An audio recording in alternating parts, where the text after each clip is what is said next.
तो last video में हमने पढ़ा था कि प्रूडेंस प्रिंसिपल क्या होता है। ठीक है, यहाँ तक हमने जो प्रिंसिपल थे वो कवर कर लिए थे। अब देखिए यहाँ पे सातवां जो कॉन्सेप्ट है वो ये है कॉस्ट कॉन्सेप्ट, या फिर आप इसको एक और नाम से जान सकते हो हिस्टोरिकल कॉस्ट प्रिंसिपल।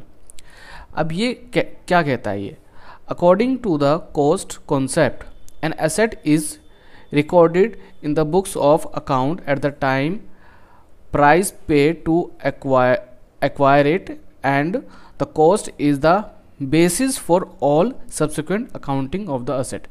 अब इसको हम इजी लैंग्वेज में समझते हैं। ये कॉन्सेप्ट हमें ये कहता है कि जब हमने एक असेट खरीदी है, फॉर एग्जांपल हमने एक मशीन खरीदी है, ठीक है, तो अब मान लेते हैं उस टाइम पर जो प्राइस था वो 1 लाख रुपये था। 1 लाख रुपये की हमने मशीन खरीदी है, तो हमारी बुक्स ऑफ अकाउंट में अगर हमने 1 लाख रुपये शो कर दिया है, फिर उसके बाद उस मशीन की वैल्यू मार्केट में चाहे कम हो चाहे ज़्यादा हो, हमारी बुक्स ऑफ अकाउंट में उसकी जो वैल्यू है वो 1 लाख ही रहेगी। Asset is recorded at the cost at the time of its purchase but is systematically reduced by charging depreciation. जिस तरीके से हम अपने घर पे कोई सामान लेकर आते हैं और जैसे जैसे टाइम बीतता जाता है उस चीज़ की जो वैल्यू है वो कम होती जाती है।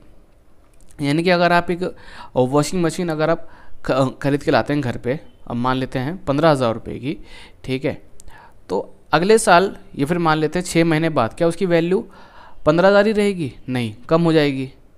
तो उसी तरीके से हम बिज़नेस में क्या करते हैं, हम जो भी एसेट खरीदते हैं, हम ये मान के चलते हैं कि हम अगर उसका यूज़ करेंगे या फिर हमारे पास अगर रखी रहेगी तो टाइम के साथ उसकी जो वैल्यू है वो कम होती जाएगी। तो जितनी वैल्यू कम होगी उसे हम बोलते हैं डेप्रिसिएशन। तो हम हर एसेट पे डेप्रिसिएशन चार्ज करते हैं, और डेप्रिसिएशन चार्ज करने के अलग अलग मेथड होते हैं जिसके बारे में हम अलग से वीडियो में डिस्कस करेंगे। अगला जो हमारा कॉन्सेप्ट है वो है मैचिंग कॉन्सेप्ट और मैचिंग प्रिंसिपल। जब हम जनरल एंट्री पास करते हैं तो आपने देखा होगा कि जैसे फॉर एग्जांपल अगर हमने बैंक में कैश डाला है, ठीक है, तो हमारा बैंक अकाउंट बढ़ जाता है और कैश अकाउंट हमारा कम हो जाता है। यानी कि 2 अकाउंट पे इम्पैक्ट पड़ता है, और दोनों ही अकाउंट पे जो इम्पैक्ट पड़ रहा है वो इक्वल इम्पैक्ट पड़ रहा है।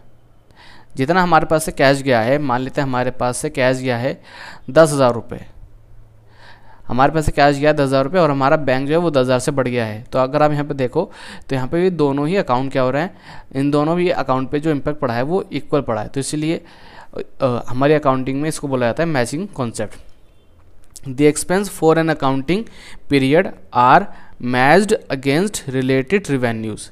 यानी देखिए यहाँ पे बोला गया कि जो भी हमारे एक्सपेंसेस होंगे, अब एक्सपेंसेस भी हमारे अलग अलग तरीके के होते हैं।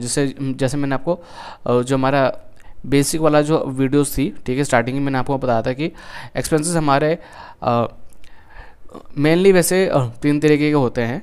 एक होता है हमारा कैपिटल एक्सपेंडिचर, और एक होता है हमारा रेवेन्यू एक्सपेंडिचर, और एक होता है हमारा डेफर्ड रेवेन्यू एक्सपेंडिचर। तो जितने भी हमारे एक्सपेंसेस होंगे वो हमने किस लिए करे होंगे, या तो हमने कोई असेट खरीदने के लिए किया होंगे या फिर अपनी सेल्स बढ़ाने के लिए किए होंगे। तो यानी अगर एक्सपेंस अगर हमारे बढ़ रहे हैं तो यानी कि हमारा जो रेवेन्यू है, जो हमारे रेवेन्यू है उस पर भी इम्पैक्ट पड़ेगा equally, rather than cash received and cash paid. चाहे कैश हमें रिसीव हो चाहे हमने कैश पे करा होगा। This concept should be followed while preparing financial statement to have true and fair view of profitability and financial position of a business firm.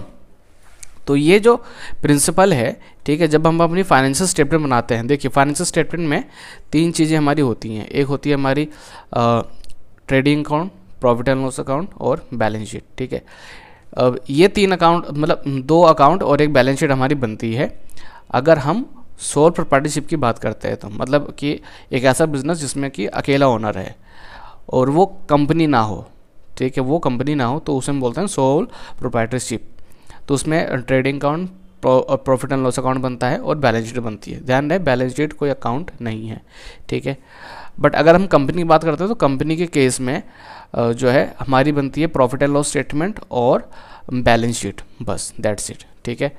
तो जब भी हम फाइनेंशियल स्टेटमेंट हम बना रहे होते हैं तो वहाँ पर अगर आप देखोगे तो ये जो कॉन्सेप्ट है वो फॉलो किया जाता है।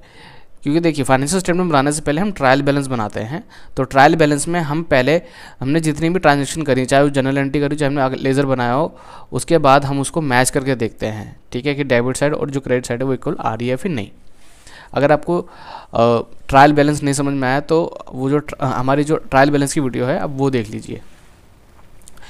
ड्यूल एस्पेक्ट और ड्यूलिटी प्रिंसिपल। हाँ, जैसे कि हमने यहाँ पे मैंने अभी बात करी थी जनरल एंट्री की, ठीक है। तो जनरल एंट्री में क्या है कि जब भी कोई ट्रांजेक्शन होगी तो फिर 2 अकाउंट पे, ठीक है, या फिर 2 आइटम पे इम्पैक्ट पड़ेगा, और वहाँ पे जो अमाउंट है वो भी क्या होगा, इक्वल होता है, ठीक है। कई बार ऐसा है कि जनरल एंट्री एक है, मतलब जो ट्रांजेक्शन है वो एक हुई है, बट इम्पैक्ट आते हैं बहुत से 2 से ज़्यादा अकाउंट पे बढ़ रहा है, बट अगर आप देखोगे तो वहाँ पे जो इम्पैक्ट है वो इक्वल पड़ता है। सो ड्यूल एस्पेक्ट जो प्रिंसिपल है वो क्या कहता है कि according to the dual aspect concept every transaction entered into by an enterprise has 2 aspect. यानी जब भी कोई ट्रांजेक्शन बिजनेस में एंट्री की जाती है तो उसका इम्पैक्ट 2 एस्पेक्ट पे ज़रूर पड़ता है, ठीक है।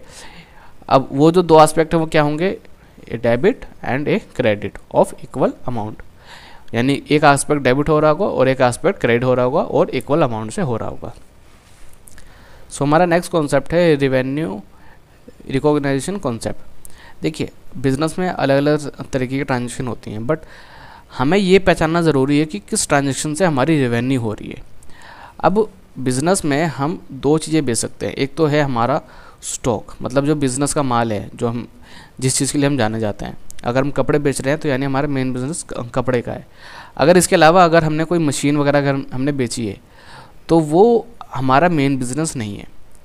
तो यानी ये जो हमारी सेल हुई है, मशीन की जो हमारी सेल हुई है, वो रेवेन्यू नहीं है, हाँ जो हमारा स्टॉक बिका है ना, वो हमारा रेवेन्यू है। तो ये कॉन्सेप्ट वही कह रहा है कि जब भी कोई ट्रांजेक्शन हो तो आपको ये पहचानना ज़रूरी है कि आपकी रेवेन्यू हुई है या फिर नहीं, मतलब आपकी सेल हुई है या फिर नहीं। और ध्यान रहे कि बिजनेस में ना जो पैसा है, जो रिसीप्ट है, वो दो तरीके से आती है, ठीक है। जैसे या तो हमने बिजनेस का माल बेचा हो या तो हमने असेट बेची हो। मतलब माल बेचकर, मतलब कोई चीज़ बेच कर जो पैसा आएगा वो 2 तरीके से आएगा। लेने को तो हम उधार भी ले सकते हैं, बट वो अलग चीज़ है, ठीक है। तो यानी कि अगर हमने कुछ चीज़ बेची है तो उससे जो पैसा है वो 2 तरीके का आ सकता है। एक होता है रेवेन्यू रिसिप्ट और एक होता है कैपिटल रिसिप्ट। तो जो अगर हम असेट बेचते हैं, असेट बेच के जो हमारे पास पैसा आएगा उसे बोलेंगे कैपिटल रिसिप्ट, और माल बेच के जो आएगा उसे बोलेंगे रेवेन्यू रिसिप्ट। नेक्स्ट कॉन्सेप्ट है हमारा verifiable objective concept. The verifiable objective concept holds that accounting should be free from personal bias। यानी कि देखिए ये कॉन्सेप्ट ये कहता है कि जब भी आप अकाउंटिंग कर रहे हो तो आप अपने पर्सनल ओपिनियन को साइड में रखें, ठीक है। आप अपने पर्सनल ओपिनियन को साइड में रखें, जो अकाउंटिंग स्टैंडर्ड्स हैं उनको आप फॉलो करें, और जो अकाउंटिंग के रूल्स एंड रेगुलेशंस हैं आप उनको फॉलो करके ही आप अकाउंटिंग करें। वहाँ पर आप अपना पर्सनल ओपिनियन ना दें। Measurement that are based on verifiable evidences are regarded as objective। अब जो भी चीज़ देखिए, अब जब आप अकाउंटिंग कर रहे होंगे तो उस केस में जो भी चीज़ आप वहाँ पे लिखोगे तो उसका कोई ना कोई एविडेंस होना चाहिए, ताकि आप उसको वेरीफाई कर सको कि हाँ कि ये रियलिटी में हुआ है या फिर नहीं हुआ है। इसीलिए जब भी एक बिज़नेस का ऑडिट होता है तो उस केस में ये देखा जाता है कि उनके पास उस पर्टिकुलर आइटम से रिलेटेड बिल या फिर वाउचर वगैरह है या फिर नहीं है। अब ऑडिट का मतलब क्या? ऑडिट का मतलब है कि एक बिज़नेस की बुक्स ऑफ अकाउंट को चेक करना। तो वो कौन करता है? वो अगर आप ऑफिशियली बेसिस पे अगर आप देखो, ऑफिशियल बेसिस पे, तो वो सीए करता है, ठीक है। करने को तो कोई भी कर सकता है, बट जो फाइनेंशियल स्टेटमेंट सीए के द्वारा बनाई जाती है, ठीक है, तो उसकी वैल्यू सबसे ज़्यादा है एज़ कम्पेयर टू जो बाकी लोग करेंगे। क्योंकि अगर आप लोन लेने भी जाते हो तो जो फाइनेंशियल स्टेटमेंट सीए ने ऑडिट करी है वही मान्य है। और भी चीज़ों के लिए तो आई थिंक ये सारे कॉन्सेप्ट आपको अच्छे से समझ में आ गए होंगे। और ये जितना भी मैंने लिखा है, ये मैंने 3-3 नंबर के हिसाब से मैंने लिखा है, और इनमें से कोई ना कोई कॉन्सेप्ट ज़रूर आएगा।